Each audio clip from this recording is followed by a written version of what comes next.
I just didn't want to interrupt that song. It's a good song. Oh, yeah. So, how are we doing today? Having a good day today.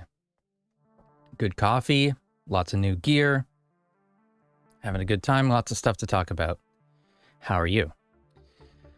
So, the agenda today, I don't know the order that we're going to do this, but CSI version 3 is now out. Jeff Waddington has a new version of CSI to try out. CSI stands for Control Surface Integrator. I talked about version 1 a couple years ago on my BCF 2000 control surface. Now I've got the X-Touch that is currently set up to work with that. And then the other thing you can see on my desk, this other thing is the Megalodon Macropad with 2 rotary encoders, which is pretty sweet. Really nice keys on it. And this is the ideal thing for left-handed speed editing, really. So I've got this set up to like scroll the timeline, scroll tracks, and then all my editing functions are basically in these like middle rows. So I've got it's kind of emulating what's on my shortcuts for left hand on the keyboard. But with this, I can put this on the arm of my chair. I can recline. I can, speed edit. So we're going to talk about that a little bit more in depth. It's an interesting sort of complex kind of thing to set up. Haven't been able to get it exactly as I want, but I think for most people, it's going to be like game changer, especially because considering the price of it, it's pretty good. How much is the Megalodon? $79 US. Comes in a bunch of different colors. This is where I bought it. It came in about a week, bunch of different colors. It's customizable with a software called VIA or VIA. So those are 2 things on the list to talk about today. Also have a plugin called Goyo. There's that. So, who was it? It was Shinobi on the Discord. Linked to it today. It's made by a company called Supertone, and they've got this free voice separator or noise reduction de-reverb plugin. I figure that's worth checking out today, especially because it's getting hotter and we're going to have to run the fans and stuff all the time. Yeah, kind of the main event thing to do today, which will probably be the majority of the stream, is the Moog Mavis, which is probably about 15-20 minutes to build, and then it's playtime, I guess. Here's the box. It's a semi-modular analog synth in a kit. For some reason, it's a kit. Oh, Danny, there's no soldering involved, actually. That's why I'm like wondering why it is a kit. It's like a couple snap-in pieces, I think, and some screws to put in, and the nuts around the knobs, and that's it. I don't know why it's a kit. Maybe it's just easier to ship that way. I think maybe you get some sort of sentimental value from like I built this. I don't know. It's an inexpensive semi-modular synth that a lot of people like, and it was a surprise gift to me. So I'm excited to check it out. All right, so let's start off with CSI V3. This isn't going to be the tutorial, but just kind of like what I've been working on, I guess. The main new feature of this is auto mapping. So it automatically builds your effects maps. And when you bring up a plugin on the screen, your controller should show that to you with the knobs assigned to parameters. But because it's CSI, everything is customizable as well. So if you have a X-Touch like I do, or several of the other controllers, a very good option because it comes with configurations. So CSI folder, the C4, the fader port 8, fader port 16, MCU XT, MIDI fighter twister, X-Touch 1, X-Touch, and X-Touch XT or extender. Those are the pre-built layouts, which doesn't have every single button and thing assigned. It's still open for you to customize. But those are the pre-built layouts. And so if you have one of these devices, it's a good starting point for getting the most out of that. And then it's a pretty simple matter of customizing things from the zones folder. So let's back up a step and talk about installation. So first you need the software, which you'll see linked in his signature in blue here. So the software and the support files. And then for documentation, there's the red link here to the wiki. So you download the extension plugin. So this download button, this is hosted on the Reaper stash. This is the DLL or dlib file, dylib, whatever it is, the actual extension. And then these are the layouts and other additional features that go in a separate folder. You download both. Here is the wiki. They've updated this for version 3. Pretty much all the information is here. You can also comment on the forum and they'll answer any of your questions very quickly, which is nice. So once you have it downloaded, there's going to be a couple folders. One of them will go into your user plugins folder, and you'll have to go through the usual right-click, open, go to security, all that sort of stuff you would go through with SWS. It is ARM native, which is nice. So this should work on every operating system. So that goes there in the user plugins folder. And then if we come up to the Reaper folder, you're going to drop in your CSI folder here. And in here, we've got the INI file, which is just sort of your configuration in terms of what's happening in Reaper's preferences.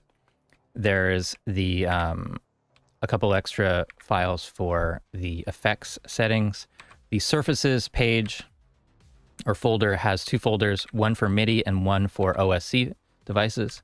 So if you want to build something with Touch OSC, you don't have, if you have an iPad, but you don't have a hardware controller, you can use CSI with Touch OSC to build your own sort of thing, or you can combine multiple devices with this. So these are the kind of pre-configured surface files. The .mst files are just sort of the definition of what buttons and encoders are on the actual device.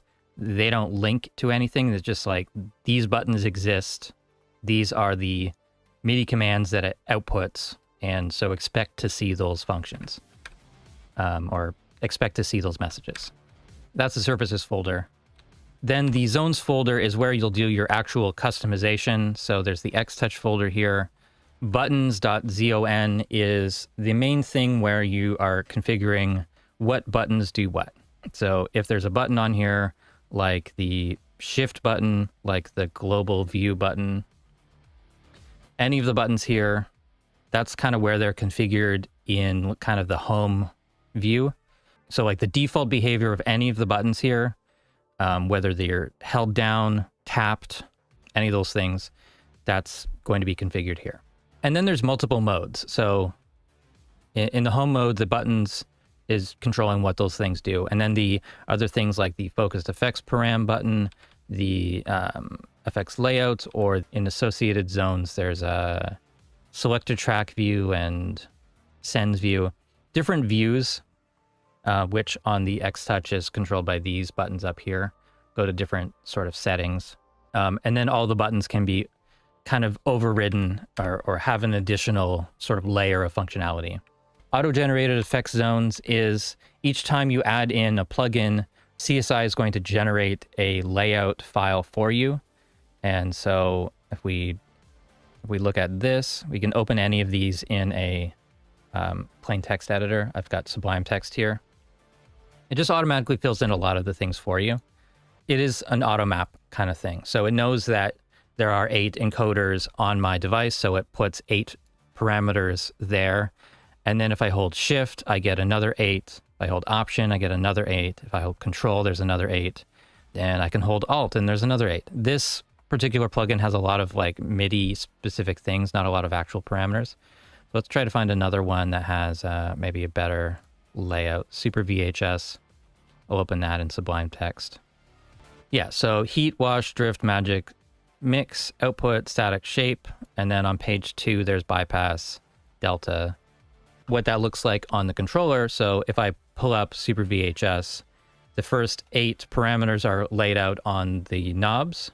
I would have a display of what those things are doing. And if I hold Shift, Option, Control, or Alt, then the display would change and I would be controlling those other parameters. This is just the auto map thing. You can customize it. You can make it work on the faders. You can make it work that if you push and hold or push and turn, or if you tap a parameter, or if you want to limit the range of a certain parameter. So like the heat never goes to 80% on this plugin. It could have a range of like 10% to 80%, and you can just kind of type that in. All of that stuff is possible. There's even like the colors of the parameters and things like that. And then there's different pages like the home page. When you first load, what pages of CSI are being loaded with it. So the home page includes the buttons, the track, and the master track layouts. And then there's associated zones, which are kind of loaded, but not active until activated in the associated zones section. Most users don't have to touch any of this stuff. I think most people will be happy with just using the auto map and the kind of layout that's already set up for the X-Touch or other devices. But if you have a controller that doesn't have a pre-built layout, you're going to have to kind of learn this stuff through the wiki and through looking at the provided layouts and figure it out everything for yourself. But if we look at the buttons.zon file, you can see here that track is in here twice. So the track button on the controller, this button here, this is set to a couple commands. There's Reaper, meaning Reaper command. S&M WCLS4 means close all effects chains and close all floating windows. So these 2 actions run when that button is pressed.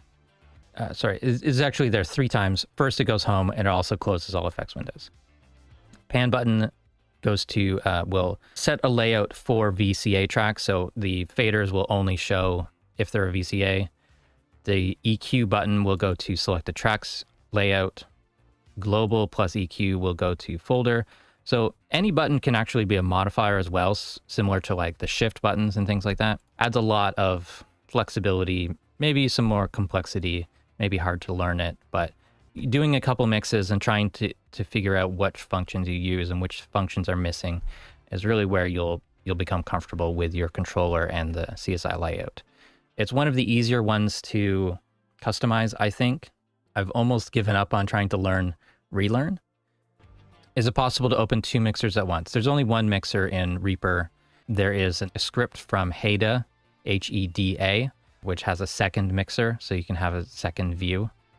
You can see here in the function buttons, the F1 through F8 buttons, which are this row of buttons here.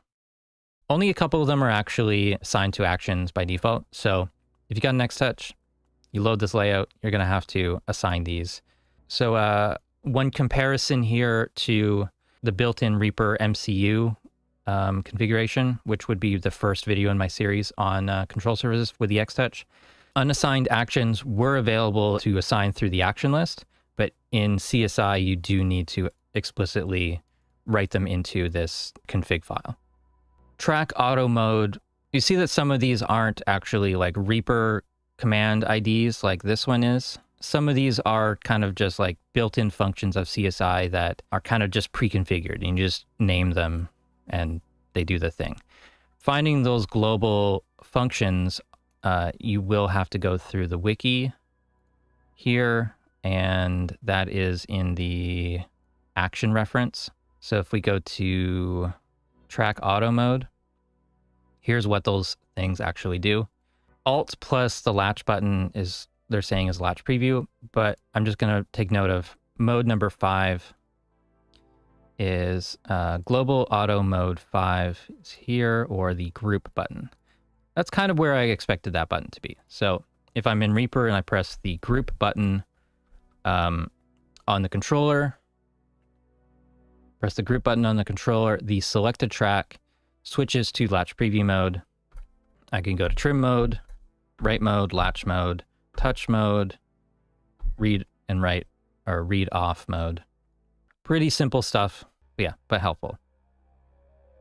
So I'm actually going to assign my F8 button to my letter P, which is global latch preview write to selection and global auto to read.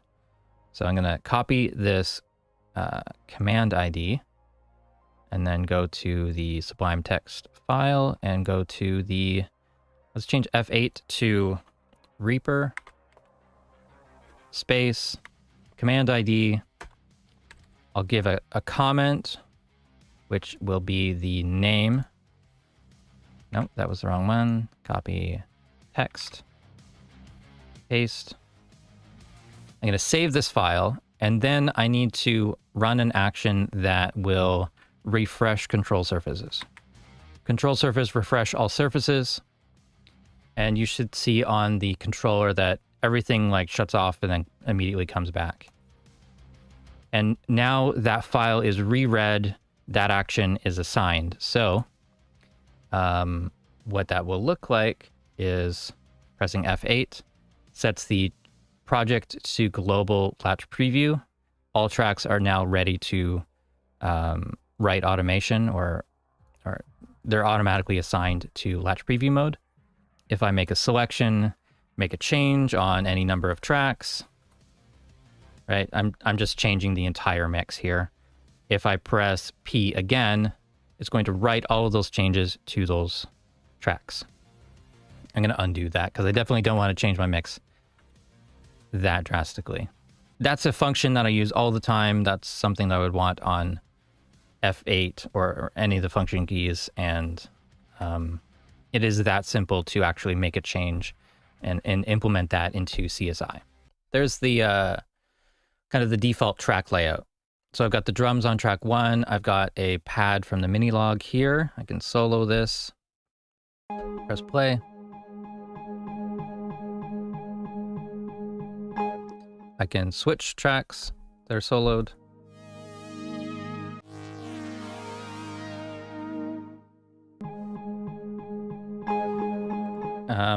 I can add in an effect, and I'm just going to use the keyboard for this.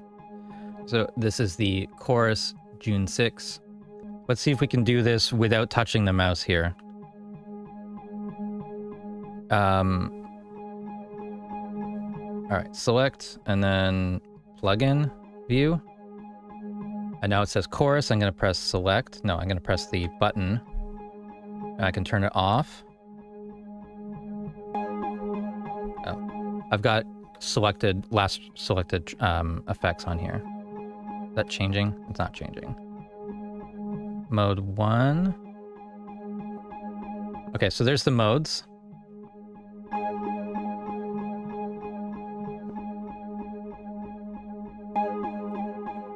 So it's on manual, and now I can control the rate.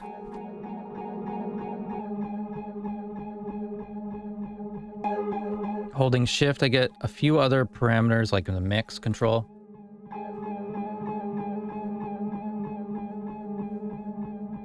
So again, I'm holding shift on the controller and I can adjust the mix of that.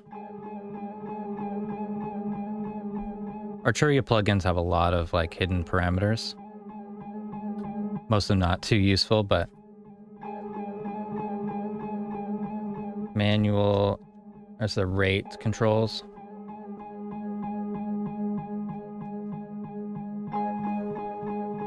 Manual off, there's the rate.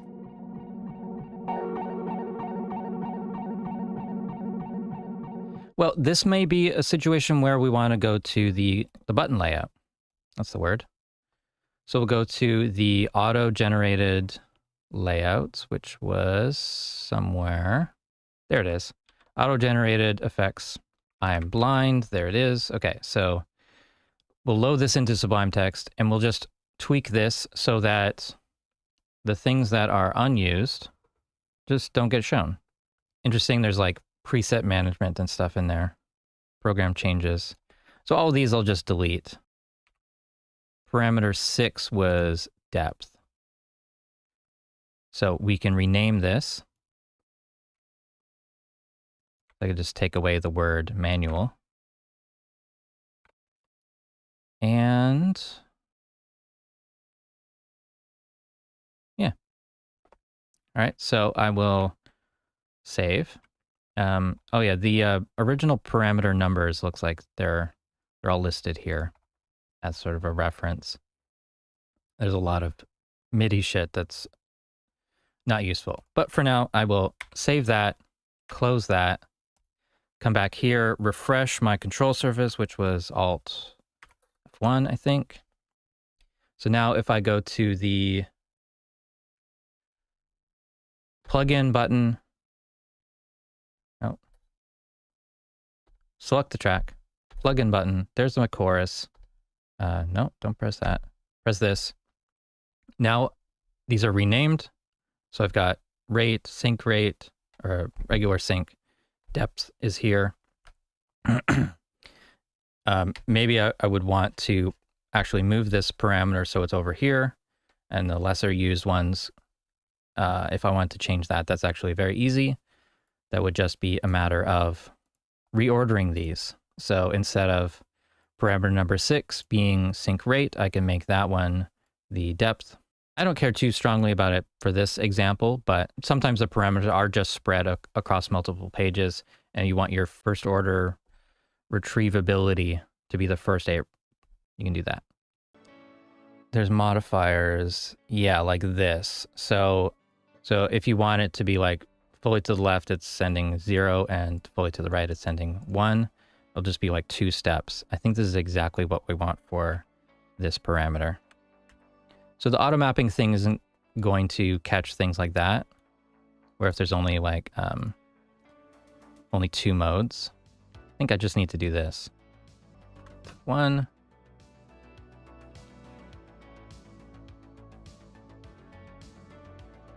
Yeah, hopefully you can see that on the screen. That's changing by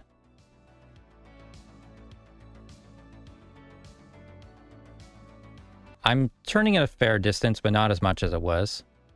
It's not continuously sending anything between 0 and 1. Parameter mapping, pretty simple stuff. Again, depending on the track you're on and things like that, the plugins will show up there. There's also a global view. You can press global and plugin, and it shows you all the plugins that are in the project. And then so if I want to go to speed drum, then I can do that. Press that button again, and I can go back to the chorus, even if it's not on screen. Otherwise, it comes up when maybe I'm forgetting which mode we're on. I think there's a mode where it pops up automatically, but I forget. It was doing it to me the other day, but now it's not. I don't know. All right, so up next is the Megalodon. This is kind of a generic macro keyboard. 16 keys, 3 macro knobs, everything is assignable. It's got lots of LEDs and such, lots of modes for the lights. Here is the website where I bought mine. It comes in a variety of colors: white, gray, black, dark green, orange, blue, and pink. $79 US. Looks very cute. You can customize, I think the keys are actually replaceable. Comes with yellow Pro, and the keycaps you just replace with any keycaps you want. So it's physically customizable, but also every function on it is. It has 4 layers. You can go through those layers using the button here. So each knob is also a button. It's a rotary encoder and a button. I picked this up because the price was good, but also it's kind of performing the function that I originally wanted the Stream Deck for, which was a macro controller that I didn't need to look at, something for my left hand that I could use, yeah, without looking, like replacing the keyboard. So I'm not on a laptop anymore, but it was something that I really wanted, because I was doing a lot of drum editing at the time. I bought the Stream Deck hoping that I could just have that on my left hand, have all my editing functions there. But the Stream Deck has really squishy keys, and you have to like push them straight in. And so for like without looking at it, it's not a great editing keyboard. Super great for managing my streams, but not super great for a speed editor. And so far this, I haven't done a lot of editing with this, but it has been pretty good. I'll just put this on the left of my keyboard. I could probably lay it out so that it probably end up with a layout something like this, but it's easy to swap things around. So let's get into the software that this uses. So this VIA software, I need to load in a key map for this. And then I can see the layout here. So there's the 16 keys and then the knobs. So the first one here in this row is the push button. So if I press this button, the music stops. And then the two here, this is a left turn and a right turn for the knobs. My neighbors are like death screaming while they're on the trampoline, and it's really irritating me. It's been like hours. They play on the trampoline all day and scream like they're being murdered. Okay, and then the rest of my layout is kind of weird. So it's sort of like the middle row of and bottom row on the left side of my keyboard without the D key, and I'm using the Command and Shift here. To make a change, you could just click on the button and then choose from the list in the basic section, in the media keys section, the macro section, layers, which is just kind of a meta control, special keys, or lighting functions. This lighting button will always crash the app. And if you have something assigned to macros, like I've got macro 2 and 1 and 0 here, in the macros section, so macro 0 is left alt plus the letter P. Alt P does what? Alt P does what? Oh, Alt P does ripple edit. I've got left LGUI. I don't remember what that does. Oh, that's the command key. And Shift 1, Command Shift 1 is... Command Shift 1 is a cycle action that goes through the different keyboard layouts. So from this button here, I can... that's Fast Effects Finder. Here's my screen layouts. Just tap that, go to different editing modes. This was my ripple edits. And then I've got, what's on the second row? A, S, F, and G. So A is trim to start, S is split, F is fade in, and G is fade out. And so like that row is basically all I need for editing. And then I've got Z to undo, X to cut. I've got V to paste on the fourth middle, and then copy there as well. If I have a time selection, I can do Command and X, and that will cut the selected area, and then I can paste that. The last row is, so I've got Command, I've got Shift, and macro 15 is nothing currently, and then spacebar for play.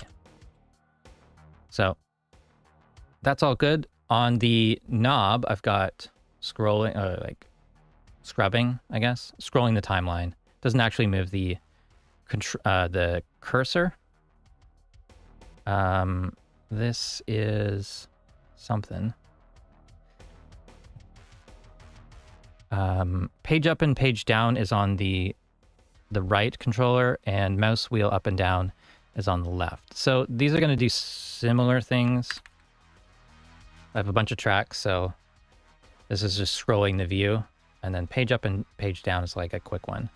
These are just temporarily. Like, what I really wanted was the knob to be last touched effects parameter, but there isn't a way to adjust that from two separate actions. There's only like the MIDI assignment. So this can't send MIDI as far as I know. And emulating the mouse wheel is not always going to work. I couldn't figure out how to do like a control shift mouse wheel, only just mouse wheel and horizontal wheel. But yeah. This thing, once you assign, it's automatically saved. The macro section, you have, when you type in here, you have to hit save. And the key codes should pop up here with all the commands. Maybe it won't. I think in a tutorial I watched, they said that never works. If you want to see what functions are assigned, I'll go to layer 2 and I'll tap a button. You can see what comes up.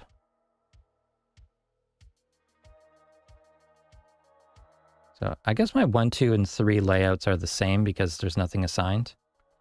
And layout 4 is not going to send anything. On my layout 4, which is layer 3 here, different RGB modes and things. So lights on,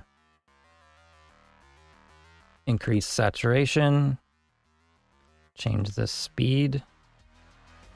I can change the hue with this button. Change the brightness. Stuff I don't really care about, honestly.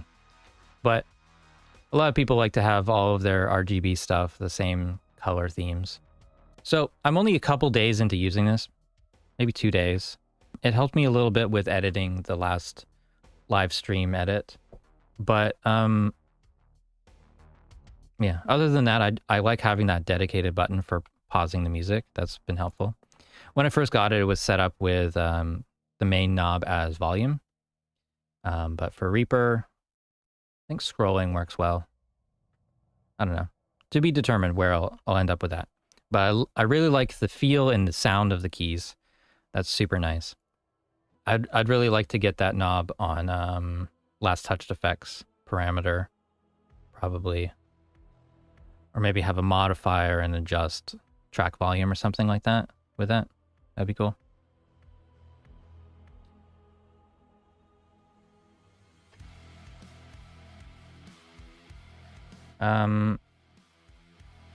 Yeah, you can always kind of set it up as like a regular keyboard in VIA. Did I close the app? I must have closed the app. So you assign it to keys, and then linking it to Reaper is simple, like just like a keyboard. You would take your action and then press your key on the keyboard, your Macropad, and then it assigns if it's unused. Oh yeah, one last thing I'll say about this. I first saw this on Etsy, and I think it had a different name. There's a couple companies, like these are just like Chinese made things. I saw it on Etsy, and it was more expensive than the page I linked to before. For me, like, if it's not a handmade, hand-designed product, I'm not going to buy it on Etsy and feel like I'm supporting a small creator, because I'm not. It's like a mass-produced OEM manufacturer sort of thing. There's DOIA, and there's another company that makes it. I forget what it's called. I would recommend it. I'm happy with it. For under $100, I think it's great. All right, so we're going to do the Moog Mavis analog synthesizer kit. As far as I know, this kit requires only a screwdriver. So we're going to get into this. Really nice packaging. Here's the faceplate. And then this comes out. There's a bunch of stuff. So this is probably power supply. Yeah, power supply, and it comes with all the different plug things you might need. This is a circuit board of some sort. The enclosure. This is actually a Eurorack compatible device. So if you just skip the case, it can plug right into a Eurorack hardware. These are presets for the synth. Cards that sit on top. And then here's the instructions. I'm not going to read this whole thing, but it's sort of like a quick start semi-modular synth tutorial there, and then how to build it. See, it's pretty big. That's what she said. A couple additional things. This is some sort of I don't know, spudger, maybe. That's it. Sticker, registration card. It's like a piece of art. Kind of like the Behringer Neutron. Behringer synths, ew. So a nice poster. 2 sides to choose from. Sticker. A little wrench for the nuts. Some feet. The screws. The hardware. There's a couple little plastic bits. Let's keep those in the box. Or in the bag. Patch cables. Won't need those for a bit. The build your own things are fun. Yeah, I mean, this is not a complicated build as far as I know. But I'm excited. I don't see anyone, like, in the videos I've seen, they just kind of gloss over the building of it. And we're going to do it in excruciating detail. There's the keys. Patch points. There's your main output. Knobs. There's the power connector for Eurorack there. Power connector for regular DC input. Attach the rubber feet. That's what we're doing first. I have so much coffee left. Just gonna knoll this a little bit here before we get started assembling.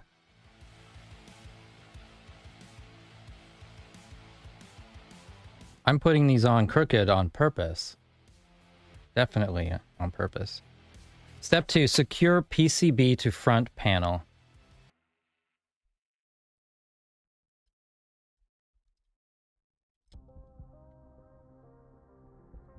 Easy.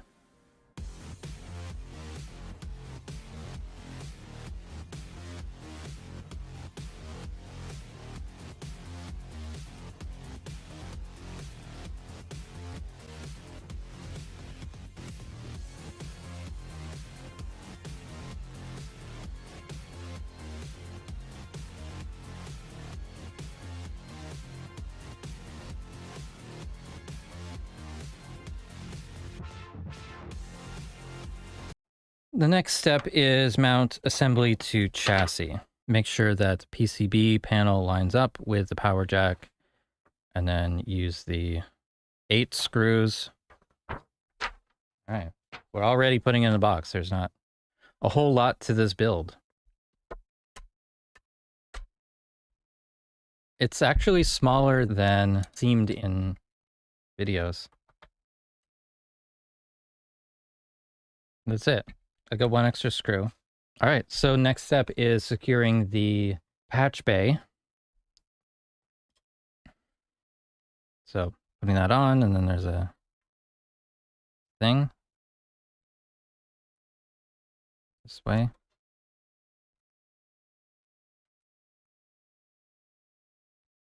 Easy. Just a lot of them.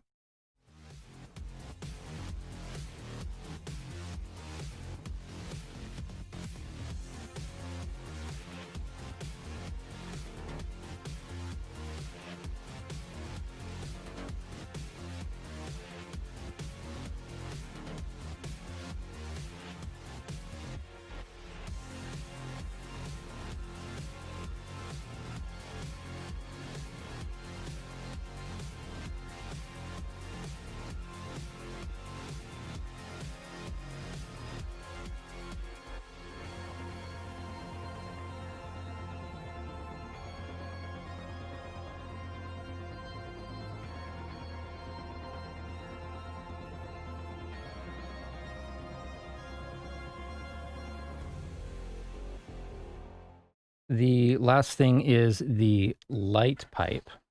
For the LFO rate, yeah, 1 is extra. Insert the tapered end of the light pipe into the hole directly to the right of the LFO. When inserted correctly, it should fit flush. Can you pay $10 more and get it assembled at the factory? I don't know. I'm just hiding my serial number so you guys don't register it before I get a chance.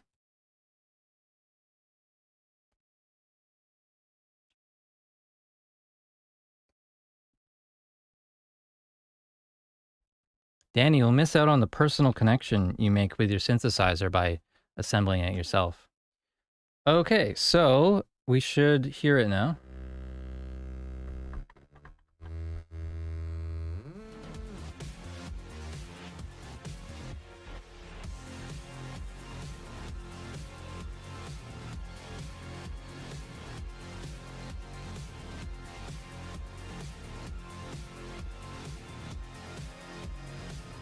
Don't tell me I've been muted for like a long time. Have I been muted? And no one said anything?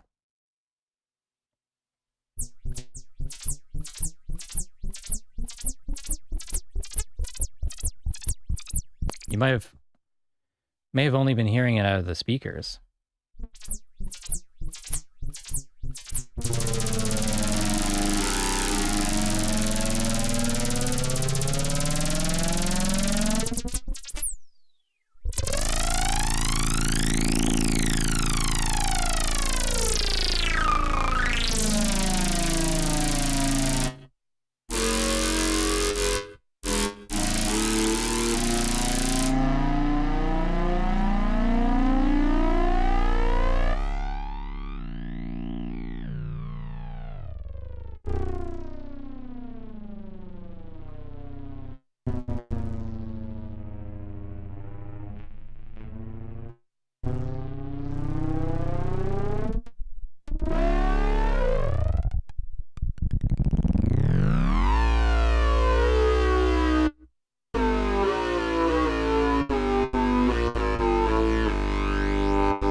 I need to figure out how to patch this into other devices to control pitch.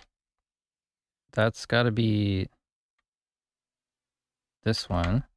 But then the attenuator out goes to this one.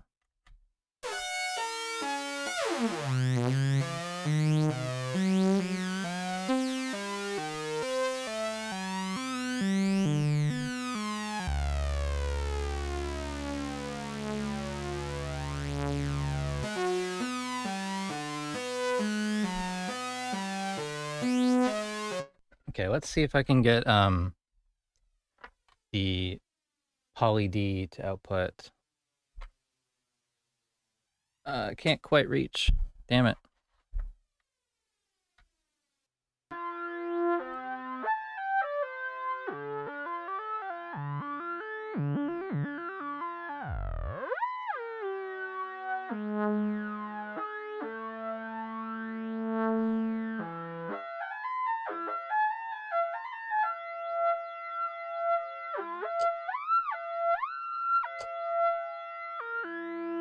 So yeah, I kind of can.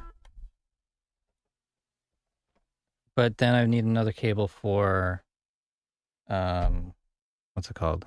Gate, I guess? It'd be V-trig to gate.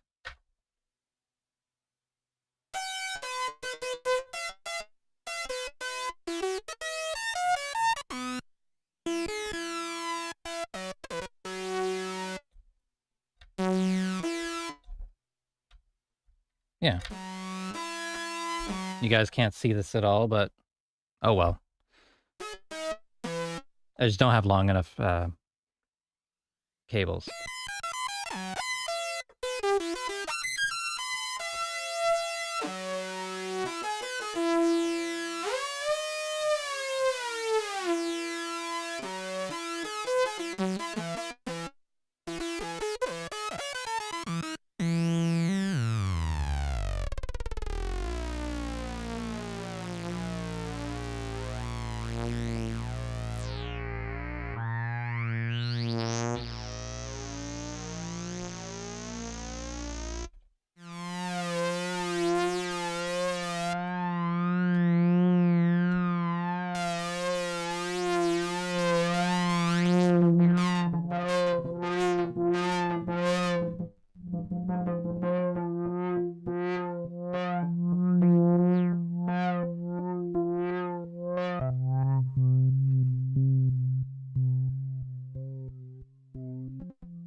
Okay, I can sort of, kind of figure out connecting it. It'd be better if I have a permanent setup, not trying to go across the room with it. Okay, that's enough of that for today. And I need to make a shelf or something. It's kind of a mess over here. I don't know what to do about it, but I got the Korg Minilog on my right. I've got the Poly D on my left. I've got the little Racket drum synth. I've got the Mavis to put there. I've got the sequencer. Got this guy, the 8-bit power synth. It's pretty fun. Yeah, I'm not interested in Eurorack. I'll just struggle with making sound even worse than on the Mavis. What if I have Eurorack? Because you can't do anything with like just one component. You need a lot for every little thing you need to do. But it is fun. I don't even make time for a VCV rack, so having the hardware is going to be even worse. Something I would like to test is this plugin called Goyo? Goyo? G-O-Y-O. It's a Korean AI-based noise reduction plugin. So let's go to the website. They call it a voice separator. It's powered by Supertone AI, reduces ambience, improves the sound of the voice, and reduces reverb. Or maybe I can actually remove the voice from something. We'll see. They've got some demos here and stuff, but you can get this right away. Just put in your email address. They'll send you the plugin. I've got it here in Reaper. Resizable UI? No. Mono and stereo inputs. I guess that's undo and redo. Doesn't have any presets or anything. Oh, it does. Studio, concert hall, outdoor, ghost, and silence. Okay. So we will take, I'm going to bypass this. I've got a weird mic, which is a, what is this?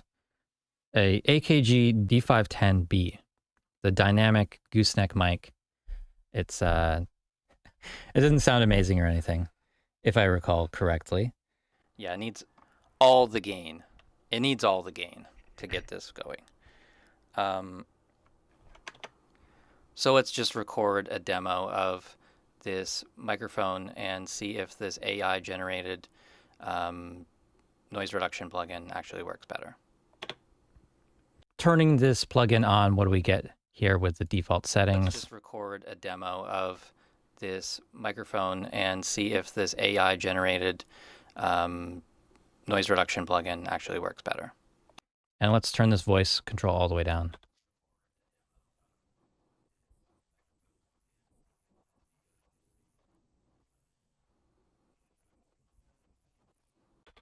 That's pretty effectively turned it down, I guess. Did it leave the ambience?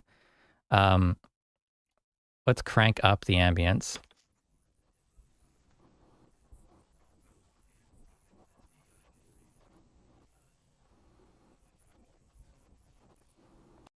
So it's like boosted the noise. All right, so let's put the voice here at center and we'll turn off the reverb and turn off the ambience. Record a demo of this microphone and see if this AI generated. Let's get a spectrogram. All right, plugin off. Big spectrogram. Let's just record a demo of this microphone and see if this AI generated noise reduction plugin actually works better. Okay, and turn the plugin on with settings to reduce ambience and voice reverb. Not really like denoising, right? Maybe it's not even denoising. Maybe it's just like reducing reverb. Oh, but we'll see. See here. So let's just record a demo of this microphone and see if this AI generated bypassed noise reduction plugin actually works better. Maybe it's not actually a noise reduction plugin. Maybe it's just an ambience reduction plugin, and I just didn't understand the application of it. I need another demo because I'm in an acoustically treated room. It's not really gonna... Can we get like ambient hand claps or something like that? Maybe that would work. Let's see how it fares with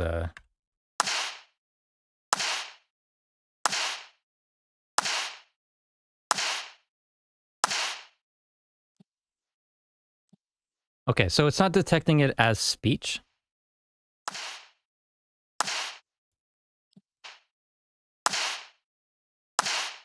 In the little displays below the knob, you can see kind of which area it's detecting. So it doesn't detect it as a voice at all because it's too like white noisy. We had that that plugin Placeit. So let's take my mic, put it in a space, well, no speaker, but we'll put it into a bathroom. So let's just record a demo of this microphone and see if this AI generated noise reduction plugin actually works better. Okay, so it's seeing it as vocal reverb. There's like nothing in the... So let's just record... Nothing in the ambience thing, really. There's some sort of general noise in there. So it would be good to turn that down. So let's just record a demo of this microphone and see if this AI generated noise reduction plugin actually works better. Am I in stereo mode? I'm in mono mode. So let's just record a demo of this microphone and... Which sort of widens it. So let's just record a demo of this microphone and... I would like if it's a voice for a podcaster or something like that, someone record on their phone or just in a lively space, I wouldn't have it in stereo anyways. So I'm giving it a mono feed. Soundly is probably putting it in stereo. So let's just force that to mono. Just send it the same signal. So let's just record a demo of... Putting it in stereo like super widens it, which is, that just seems wrong. So let's just record a demo of this microphone and see if this AI generated noise reduction plugin actually works better. There's not really any other settings here. It's just the three knobs. Mono mode processes the left and right channels of the incoming audio together and outputs a mono signal. Stereo mode processes the left and right channels of the incoming audio separately and outputs a stereo signal. Depending on the nature of the audio you work with, mono mode may result in more natural sounding voice, while stereo mode may be better at preserving the spatiality of the audio. Stereo mode uses substantially more CPU resources than mono mode. Maybe just in Reaper it behaves funny because it was definitely giving a stereo widening effect. Maybe that's useful somewhere. No hidden settings or anything like that. So that's in a bathroom. Let's try kitchen. So let's just record a demo of this microphone. All right, so with everything at... So let's just record a demo of this that's bypassed microphone and see if this AI generated... Let's take my voice away. So let's just record a demo of this microphone and see if this AI generated noise reduction plugin actually works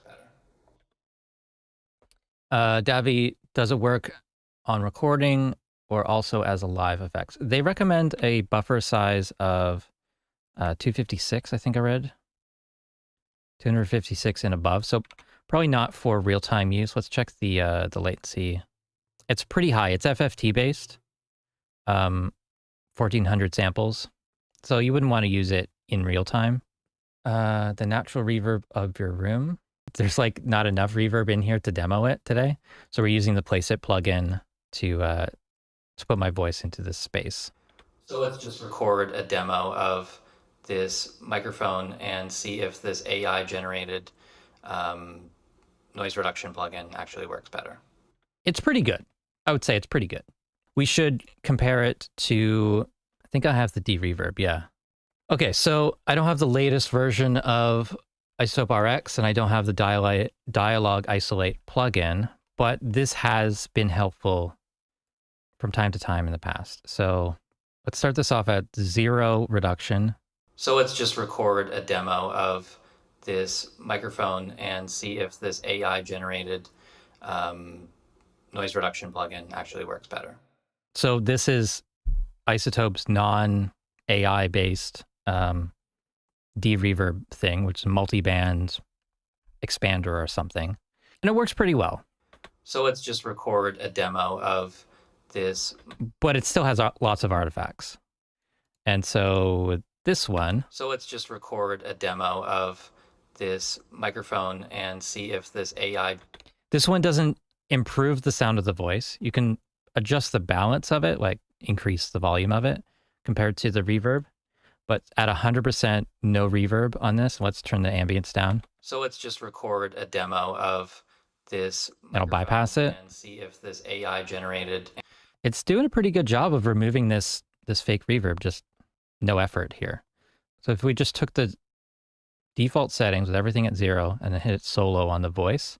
So let's just record a demo of an out of solo microphone and see if this AI generated. Okay, and my dialogue makes no sense. It's not a denoiser. It's a de-reverb, and it seems pretty good. Works better.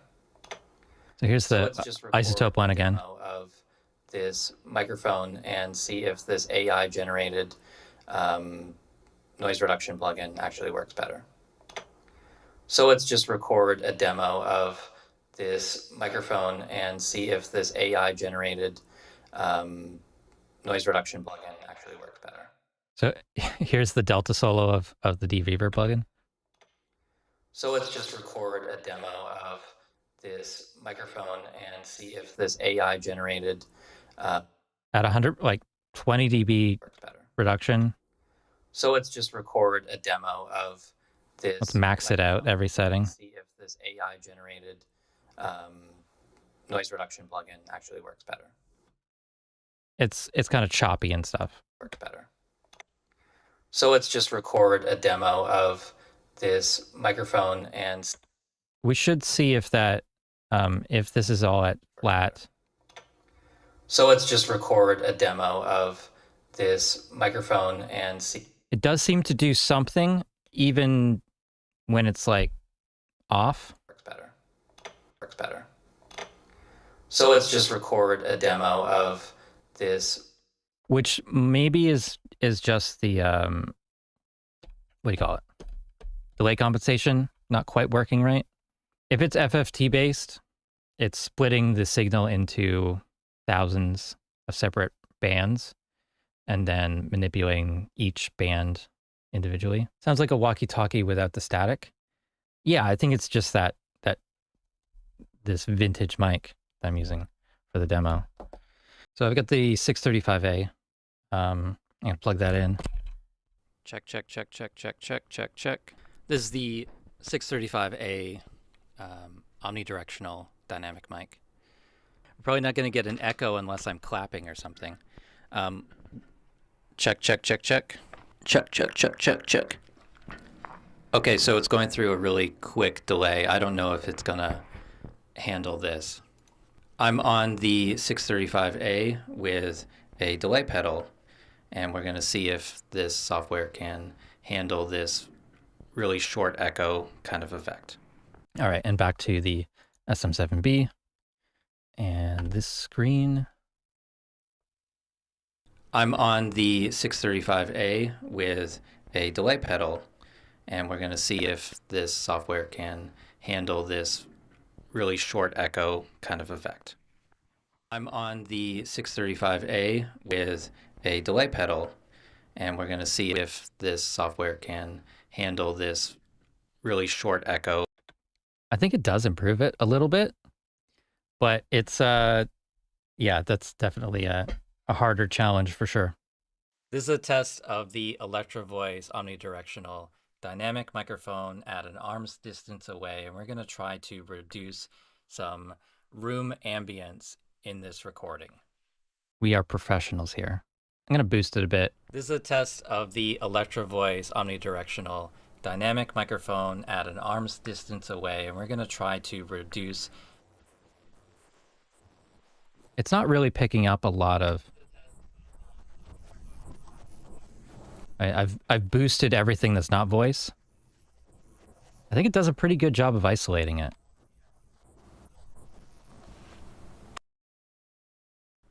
Test of the Electro Voice omnidirectional dynamic microphone at an arm's distance away, and we're going to try to reduce some room ambience in this recording. Seems useful for voices specifically, not useful for percussion recording, for drums, probably not for guitars and things like that. I don't know. Hopefully it's good for a lot more uses than that. So this is sort of like a proof of concept, I think, for their Supertone AI stuff. They've listed a bunch of other applications of it. This seems like it's worth downloading. I'm liking it more for de-reverb than Isotope RX9 de-reverb. Haven't tried RX10 de-reverb, and I don't really have anything else for that. This is a test of the Electro Voice omnidirectional dynamic microphone at an arm's distance away, and we're going to try to reduce some room ambience in this recording. So that's with the kitchen algorithm. Let's do a cave. This is a test of the Electro Voice omnidirectional dynamic microphone at an arm's distance away, and we're going to try to reduce some room ambience in this recording. This is a test of the Electro Voice omnidirectional dynamic microphone at an arm's distance away, and we're going to try to reduce. Yeah, so it struggles with a cave, obviously. Public bathroom. This is a test of the Electro Voice omnidirectional dynamic microphone at an arm's distance away, and we're going to try to reduce some room ambience in this recording. It's really good for free. It's really good for a or for like a semi-real-time process, not like a rendered thing like the RX standalone. In a super unideal situation, it's not going to save the day. It might reduce the need of doing overdubs, ADR. It's worth checking out for sure. Can't afford to record says, hey John, I'd love to try some YouTube live videos soon. Have you done a tutorial on Reaper and OBS? Have I done a tutorial? I did do one. OBS plugins have changed since then. I use a software called Caster from Ginger Audio. Looks like this. I've got a soundboard. I've got different audio sources from software. I've got my microphone coming in here. This has a direct out and an effects chain. So with no effects on and all. So here's my mic directly, and here it is with the software that comes with. It's a voice purity. It's a neural network AI-based noise reduction thing. I actually didn't know I was running it at 90%. I don't think I usually do. I'll just turn that down a bit. And then there's like this voice radio thing, which is EQ and compression sort of thing. That has a direct out, so OBS sees that as its own separate source. There's also the stream output, which if I unmute the mic, it goes here. The faders and these buttons here can also be controlled by MIDI. So I've got a Novation launch control on my desk, as you can see here. So I've got different faders for the different volume levels. And I just mark with a whiteout pen where I want that level is probably best for my vocal along with the music. But I am also ducking it. Coming over to OBS, let's do got kind of a complicated setup. I'm using Stream Elements for my chat, which is the overlay thing. I've got the chat thing here, which is just built into OBS. You can see on the right, I've got the different audio sources. One's Caster, which you can see for the music, or Reaper, will come up on that channel. G85 mic input, that's the mic input on my camera, my main camera, which is where I have my wireless mic. macOS screen capture, I think that automatically gets the output of the desktop audio, but I don't use that because I want more control over it. I want to be able to set levels and mute it with MIDI and stuff like that. And then my mic input is that caster thing with the direct out. If I go to advanced audio properties, each of the different audio sources, which, yeah, there's kind of a lot, but they're going to different output channels. What you guys are hearing is track 3, and my voice is always on track 1.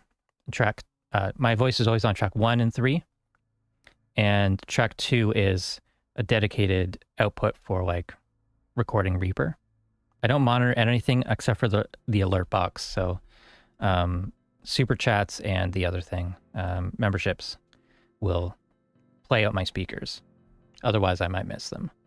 Mono button on the mic. Not sure why I haven't. It's coming in as a mono signal. Same on left and right. But the G85 mic input, I only want the left. Something like that. It was only coming out on the left speaker last time we used it. So camera switching, the Stream Deck. Here's my Stream Deck layout. Hopefully you can see that. Here on my left side, we go to this camera. See here. Main camera, screen plus. So these are just the different scenes in OBS. And going back to scenes, one thing I like to do is separate. I've got a little separator, and any source.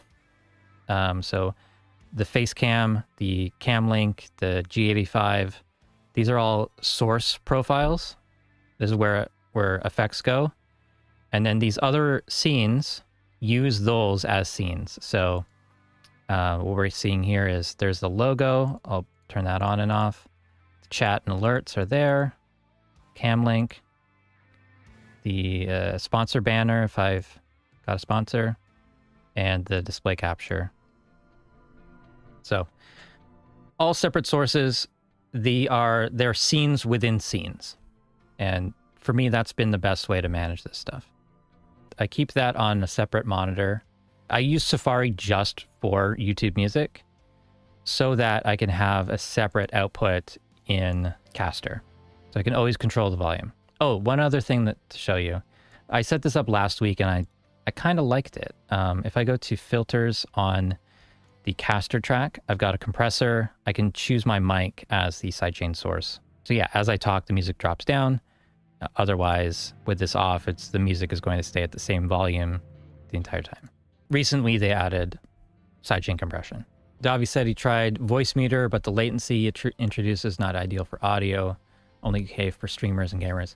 Yeah, I'm not listening to myself, my own mic ever. So, so that's one way I make it work. I do use 2 separate audio interfaces. I've used the Wave XLR from Elgato for my SM7B. It doesn't need a boost or anything like that. It's got more than enough gain. It's got its own built-in effects, like it can host VSTs. Maybe it's audio units, one of them. That allows me to always have this mic active, not touched by Reaper. So in Reaper, I've got my other audio interface set up so I can always record low latency and all that kind of stuff. I always forget about this. Back to Reaper. In my monitoring effects chain, I have a plugin called Channel Mapper Down Mixer, and that just takes my main output and duplicates it to channels 15, 16, which is my caster. That comes up here. So Reaper comes up here. And you can see I'm not monitoring this one because it's already going to my speakers on channels 1 and 2. Uses an aggregate device, my audio fuse and my caster. It is complicated, and it was many years of trial and error to get things working. Please make sure all the stuff you are describing about your setup makes it to the edited version of Livestream, if you wouldn't mind. Yes, it will, for sure. My to-do list has had studio tour equipment set up, whole thing, for a long time, and I don't know if it's going to happen. Hey, Mike. How you doing? We're actually just about to stop. I got to eat. It's 12:30 here. I haven't eaten yet today. Thinking about getting the Mac Studio Pro. Yeah, get a Mac Studio. Mac Studio is great. Really no issues with the Mac Studio. I've got the M1 Max. Someone was asking about a synth, weren't they? What's your favorite hardware synth? Hard to say because I haven't tried them all. I like the ones that I have. I have the Korg Minilog XD and I have the Behringer Poly D. I like those two a lot. I would love to have a Nord lead. I don't know, version 5 or whatever they are. I played a Nord in a store once. I really liked the mod wheel and everything on that. Great sounds. But those are just like $6,000 and I can't afford that. I'd love to have a Profit or something like that. I'm pretty happy with the synths that I have.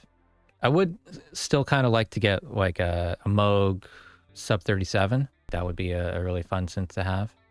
I've tried the Little Fatty once and that was pretty fun.